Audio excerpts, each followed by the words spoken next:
kita takut dengan ayah. Kesalahan kita sebagai seorang ayah adalah anak kita khawatir dan takut bercerita kepada kita, sehingga anak kita menjadikan pelarian orang lain, yaitu teman-temannya, untuk bercerita problematikanya, masalahnya. Maka kesuksesan seorang ayah ketika mampu menjadikan anaknya lebih dekat kepada ayahnya ketimbang kepada ibunya. Itulah yang diamalkan oleh Nabiuna Ibrahim.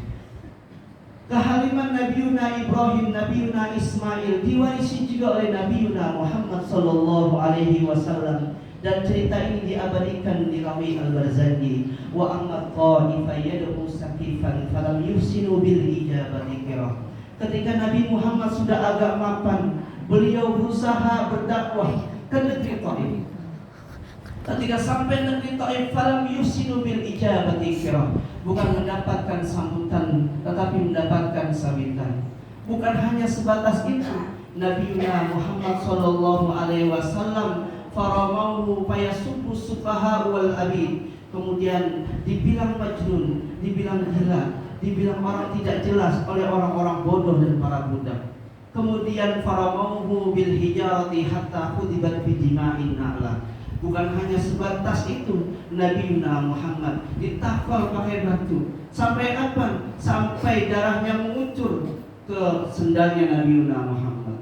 Akhir Nabi Muhammad SAW pulang, akhirnya bertemu dengan malaikat. Ada yang mengatakan Sayyidina Jibril, ada yang mengatakan ini malaikat penjaga gunung. Fasalahul malakul jibali fi ihlaki ahliha. Ya Nabi Allah, ya Habib Allah, bagaimana nanti kami tersinggung engkau disakiti, kami tersinggung engkau dihina. Bagaimana kalau kami hancurkan saja negeri Taif? Apa kata Nabi Muhammad SAW? Ini bedanya Nabi Muhammad dengan nabi-nabi yang lain. Kenapa Nabi Muhammad diangkat menjadi imamul anbiya wal mursalin, menjadi pimpinan para nabi dan para rasul? Padahal secara usia psikologis Nabi Muhammad usianya hanya 63 tahun. Nabiullah Musa, Nabiullah Nuh usianya 950 tahun. Tapi yang diangkat menjadi pimpinan para nabi dan para rasul adalah Nabi Muhammad sallallahu alaihi wasallam. Kenapa? Karena Nabi Muhammad ketika ditawarkan untuk menghancurkan orang-orang kafir Quraisy saat itu di negeri Taif, apa jawaban Nabi Muhammad? Jangan kau lakukan, wahum la ya'lamun. Mereka enggak ngerti dakwah dan risalah yang kami bawa. Apa jawaban di Barzanji? Inni arju ayyukrijallahu min aslabihim man yatawalla. Yang kami harapkan adalah keturunan-keturunan mereka, bukan mereka.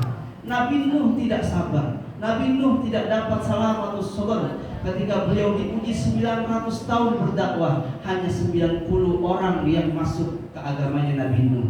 Nabi Nuh kecewa, putus asa. Akhirnya Nabi Nuh berdoa, ya Allah, hancurkan saja negeri ini. Tidak ada yang bisa diharapkan bagi orang-orang kaum seperti mereka. Nabi Muhammad doanya dibalik, ya Allah, jangan hancurkan mereka, karena yang saya harapkan adalah keturunan-keturunan mereka. Itulah kehaliman Nabi Muhammad SAW yang mewarisi kehaliman Nabi Ismail, yang mewarisi kehaliman Nabi Ibrahim. Oleh sebab itu Nabi Muhammad memang usianya muda, 63 tahun. Nabi Musa ratusan tahun, Nabi Nuh 950 tahun. Tapi dalam cara berpikir, dalam kedewasaan berpikir, kedewasaan hati, kedewasaan kalbu, kedewasaan ruhani, Nabi Muhammad unggul dibanding nabi-nabi yang lain. Oleh sebab itu Nabi Muhammad meneruskan syariat yang dibawa oleh Nabiuna Ibrahim dan Nabiuna Ismail, yaitu berkurban di hari atau di bulan Zulhijjah.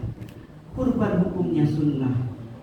Itu kurban kalau kita punya hutang kepada orang-orang, kepada manusia, kepada basyariah, itu lebih wajib bayar hutang ketimbang berkorban.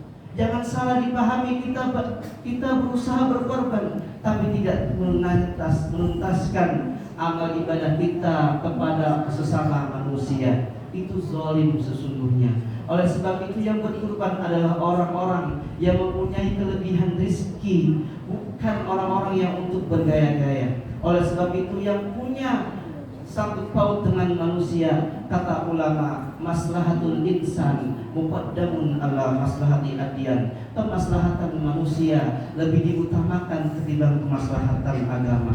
Ini bukan berarti kita meremehkan agama, tetapi menunjukkan agama kita adalah agama yang sangat diterima baik akal pikiran, baik rasional, baik suprarasional. Ini menunjukkan agama kita adalah agama yang dimanapun bisa diterima. Oleh sebab itu, marilah sama-sama, mudah-mudahan kita semua di bulan Zulhijjah ini, di bulan berkurban ini, bukan hanya berkurban secara fisik, tapi sesungguhnya hakikatnya kita berkurban secara ruhani dan hati. Barakallahu li wa lakum fil Qur'anil karim, wa nafa'ani wa iyyakum bima fihi minal ayati wa dzikril hakim, wa taqabbal minni wa minkum tilawatahu innahu huwal ghafurur rahim. Allahumma salli wa sallim ala sayyidina wa habibina wa syafi'ina wa maulana Muhammad wa ala ali sayyidina Muhammad.